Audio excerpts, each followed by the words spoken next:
നമസ്കാരം. Abacus tips and ട്രിക്സിലേക്ക് ഏവർക്കും സ്വാഗതം. ഇന്ന് നമ്മൾ നമ്മുടെ ഫോണിലും മറ്റും ആൻഡ്രോയിഡ് ഫോണിലുള്ള ഒരു കിടിലൻ ആപ്പ് പരിചയപ്പെടുത്താനാണ് ഈ വീഡിയോ കൊണ്ട് ഉദ്ദേശിക്കുന്നത്.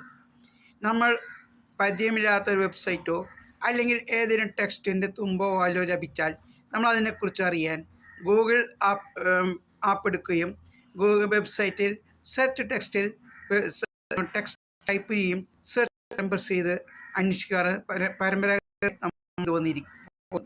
അതിനുശേഷം വോയിസ് സെർച്ച് വന്നു. നമ്മൾ ഗൂഗിൾ വെബ്സൈറ്റ് അതിൽ നമ്മൾ മൈക്രോഫോണിൻ്റെ ഐക്കൺ പ്രസ് ചെയ്യുക.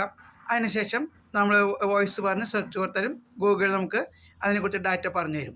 ഇപ്പോൾ ഗൂഗിൾ പുതിയ ടൂളുമായിട്ട് വന്നിരിക്കുന്നത് നമുക്ക് പിക്ചറും ഗൂഗിളിൽ സെർച്ച് ചെയ്യാൻ പറ്റും. അതായത് നമുക്കൊരു വസ്തുവിനെ കുറിച്ച് അറിയണമെങ്കിൽ നമ്മൾ ക്യാമറ ഓപ്പൺ ചെയ്യുക, ആ വസ്തുവിനെ ഫോക്കസ് ചെയ്യുക, സെർച്ച് കൊടുത്താൽ അതിൻ്റെ ഡാറ്റ പറഞ്ഞു തരും. അല്ലെങ്കിൽ നമ്മൾ എടുത്ത ഒരു ഫോട്ടോ, ആ ഫോട്ടോ ഓപ്പൺ ചെയ്യുക, അതിനുശേഷം സെർച്ച് കൊടുത്താൽ അത് പറഞ്ഞു തരും. മാത്രമല്ല ഒരു QR കോഡാണ് നമ്മൾ ഓപ്പൺ ചെയ്ത് സെർച്ച് കൊടുത്തിട്ടുണ്ടെങ്കിൽ ആ QR കോഡ് സൂചിപ്പിക്കുന്ന വെബ്സൈറ്റോ അതിന് ബന്ധ ആപ്പോ നമുക്ക് ഓപ്പൺ ചെയ്യാൻ സാധിക്കുന്നതാണ്. വേറെ സെപ്പറേറ്റ് QR കോഡിൻ്റെ റീഡർ ആവശ്യമില്ല. അതിൻ്റെ ബ്യൂട്ടി എന്നുണ്ടെങ്കിൽ സ്കാനോ അല്ലെങ്കിൽ ഇമേജിൽ നിന്നോ ഏതെങ്കിലും ടെക്സ്റ്റ് നമുക്ക് കോപ്പി ചെയ്യുന്നുണ്ടെങ്കിൽ നോർമൽ കേസിൽ അത് സാധ്യമല്ല. എന്നാൽ നമ്മൾ ആ ടെക്സ്റ്റ് ഇമേജ് ഈ ആപ്പിൽ ഓപ്പൺ ചെയ്ത് നമ്മൾ അതിൽ സെലക്ട് ടെക്സ്റ്റ് കൊടുത്ത് ആ പർട്ടിക്കുലർ ടെക്സ്റ്റ് നമ്മൾ ക്ലിക്ക് ചെയ്താൽ അത് മാത്രം സെലക്ട് ചെയ്യുകയും ആ ടെക്സ്റ്റ് മാത്രം നമുക്ക് കോപ്പി ചെയ്യുകയും നമുക്ക് മറ്റ് ആപ്ലിക്കേഷൻസിൽ അത് ഉപയോഗിക്കുകയും ചെയ്യാം. ഈ ആപ്പിൻ്റെ പേരാണ് ഗൂഗിൾ ലെൻസ്. ഈ ഗൂഗിൾ ലെൻസ് മിക്ക ആൻഡ്രോയിഡ് ഫോണിലും സൗജന്യമായിട്ട് ലഭ്യമാകുന്നതാണ്. അതിനെ ഇൻസ്റ്റാൾ ചെയ്ത് ഉണ്ടായിരിക്കും. അല്ലെങ്കിൽ അഥവാ ഇത് ഇല്ല എന്നുണ്ടെങ്കിൽ നമ്മൾ ഗൂഗിൾ വെബ്സൈറ്റ് എടുക്കുക, അതിൽ വലത്തേ അറ്റത്ത് ഒരു ക്യാമറയുടെ പടം കാണും, ഇതേപോലുള്ള ക്യാമറയുടെ പടം കാണും. ആ ക്യാമറയുടെ പടത്തിൽ ക്ലിക്ക് ചെയ്താലും ഈ ഗൂഗിൾ ലെൻസ് ഓപ്പൺ ആണ്. ഗൂഗിൾ ലെൻസ് ഇല്ല എന്നുണ്ടെങ്കിൽ ആപ്പ് സെർച്ച് എടുക്കുക, ലെൻസ് എന്ന് ടൈപ്പ് ചെയ്യുക, സെർച്ച് കൊടുക്കുക. അപ്പോൾ നിങ്ങൾക്ക് ഇതേപോലെയുള്ള ഐക്കോൺ നിങ്ങളുടെ ഫോൺ ലഭിക്കുന്നതാണ്.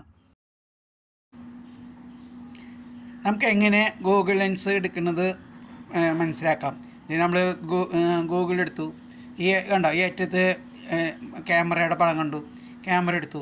ഇതാണ് ക്യാമറ ഓപ്പൺ ചെയ്ത് കഴിഞ്ഞാൽ നമ്മളിവിടെ ഗൂഗിൾ ലെൻസിൻ്റെ സ്ക്രീൻ കാണും, അതിൻ്റെ താഴെ ഓപ്പൺ ക്യാമറ കാണും, അതിൻ്റെ താഴെ സ്ക്രീൻഷോട്ടുകൾ കാണും, ഇമേജുകൾ കാണും. നമുക്ക് ഏത് സോഴ്സിൽ നിന്നാണ് നമ്മൾ ഇമേജ് എടുക്കേണ്ടത് എന്നുള്ളതാണ് ഇതിന് ഉദ്ദേശിക്കുന്നത്. ഇപ്പോൾ നമുക്ക് ഒരു ക്യാമറയിൽ നിന്ന് ഉപയോഗിച്ച് ഒരു ഇമേജ് നമുക്ക് ഫോക്കസ് ചെയ്യുന്നുണ്ടെങ്കിൽ ക്യാമറ എടുക്കുക, ആ ഇമേജ് ഫോക്കസ് ചെയ്യുക. അതിന് ശേഷം വേണ്ടോ ഇപ്പോൾ ഈ നായയുടെ പടം നമ്മൾ ഫോക്കസ് ചെയ്തു, സെർച്ച് കൊടുത്തു, അതിനെക്കുറിച്ച് ഡാറ്റ തൊട്ട് താഴെ വരുന്നതാണ്. നോക്കിയേ കണ്ടോ. അഥവാ നമുക്ക് ഇത് ഇല്ല, നമ്മൾ ഓൾറെഡി നമ്മൾ ഷൂട്ട് ചെയ്ത് വെച്ചിട്ടുണ്ട് അല്ലെങ്കിൽ ഫോട്ടോ എടുത്ത് വെച്ചിട്ടുണ്ട് എന്നുണ്ടെങ്കിൽ വേണ്ട ആ ഫോട്ടോ എടുക്കുക, അതിനുശേഷം സെർച്ച് കൊടുക്കുക. അപ്പോൾ ഇപ്പോൾ ഈ ബേഡിനെ കുറിച്ചുള്ള ഡീറ്റെയിൽസും അതിനെക്കുറിച്ചുള്ള പേരുകളും അതുപോലെ പടങ്ങളും ഈ കാര്യങ്ങളെല്ലാം ഇംഗ്ലീഷിൽ എന്ത് വിളിക്കുന്നതെല്ലാം നമുക്ക് കിട്ടും. മാത്രമല്ല നമുക്ക് ഈ ഗൂഗിൾ ലെൻസ് ഉപയോഗിച്ച് നമ്മുടെ ഒരു ഇമേജിൽ നിന്ന് ഒരു പർട്ടിക്കുലർ ടെക്സ്റ്റ് ഭാഗം നമുക്ക് കോപ്പി ചെയ്യണമെന്നുണ്ടെങ്കിൽ നമുക്കിതിൽ സാധിക്കും. നോർമൽ കേസിൽ ഒരു ഇമേജിൽ നിന്ന് ഒരു പർട്ടിക്കുലർ ടെക്സ്റ്റ് കോപ്പി ചെയ്യുക അസാധ്യമാണ്. എന്നാൽ ഇപ്പോൾ നോക്കിക്കോ, ഈ RC ബുക്കിൽ നിന്ന് നമുക്ക് കുറച്ച് ഡാറ്റ നമ്മുടെ ഇത് ആവശ്യത്തിന് വേണമെന്നുണ്ടെങ്കിൽ ഇപ്പോൾ ഇതിൽ നിന്ന് ചേസസ് നമ്പർ നമുക്ക് എടുക്കണം. അത് നമുക്ക് വാഹൻ സൈറ്റിലോ അല്ലെങ്കിൽ ടാക്സ് അടയ്ക്കുന്നതിനോ അല്ലെങ്കിൽ മറ്റു ആവശ്യങ്ങൾക്ക് ഉപയോഗിക്കണമെന്നുണ്ടെങ്കിൽ നമ്മൾ ഈ ചേസസ് നമ്പറിൽ ക്ലിക്ക് ചെയ്തു, അപ്പോൾ മെനു വരും, അതിന് നമുക്ക് കോപ്പി എടുക്കാം, അതിൽ ശേഷം നമുക്ക് ഉപയോഗിക്കാം. അല്ലെങ്കിൽ നമുക്ക് ഈ RC ബുക്കിൽ നിന്ന് വണ്ടിയുടെ നമ്പർ മാത്രം കോപ്പി ചെയ്യണമെന്നുണ്ടെങ്കിൽ ഇത് എടുക്കുക, കോപ്പി എടുക്കുക.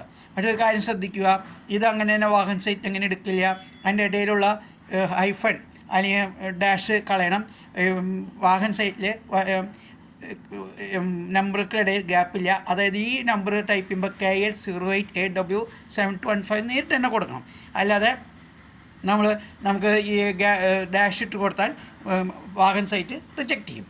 പിന്നെ ഇതിൻ്റെ ബ്യൂട്ടി എന്താണെന്നുണ്ടെങ്കിൽ നമുക്കൊരു QR കോഡ് ഉണ്ടെങ്കിൽ QR കോഡ് നമ്മളെ ഉണ്ടെങ്കിൽ നമുക്ക് ആ QR കോഡ് സ്കാൻ ചെയ്യാനായിട്ട് വേറൊരു ആപ്പിൻ്റെ ആവശ്യമില്ല. ഈ QR കോഡ് നമ്മളിതിൽ ഓപ്പൺ ചെയ്ത് കഴിഞ്ഞാൽ ആ QR കോഡിൻ്റെ ബന്ധപ്പെട്ട ലിങ്ക് കാണിച്ചു തരികയും അതിന് മുമ്പ് ക്ലിക്ക് ചെയ്താൽ ലിങ്ക് ഓപ്പൺ ആവും. അല്ലെങ്കിൽ QR കോഡുമായി ബന്ധപ്പെട്ട എന്താണ് ഉദ്ദേശിക്കുന്നതെന്നുണ്ടെങ്കിൽ അത് ഗൂഗിൾ സെർച്ചിൽ വരികയും അത് ഓപ്പൺ ചെയ്യുകയും ചെയ്യും. ഇത് വളരെ ഉപകാരപ്രദമായ ടൂളാണ്. ഓക്കെ, ഈ വീഡിയോ നിങ്ങൾക്ക് ഇഷ്ടപ്പെട്ടു എന്നുണ്ടെങ്കിൽ നിങ്ങളുടെ സുഹൃത്തുക്കൾക്കും അഭ്യുദയകാംക്ഷികൾക്കും പങ്കുവയ്ക്കുക. ഇതിനെക്കുറിച്ചുള്ള നിങ്ങളുടെ നിർദ്ദേശങ്ങളും അഭിപ്രായങ്ങളും കമൻറ്റ് ബോക്സിൽ രേഖപ്പെടുത്തുക.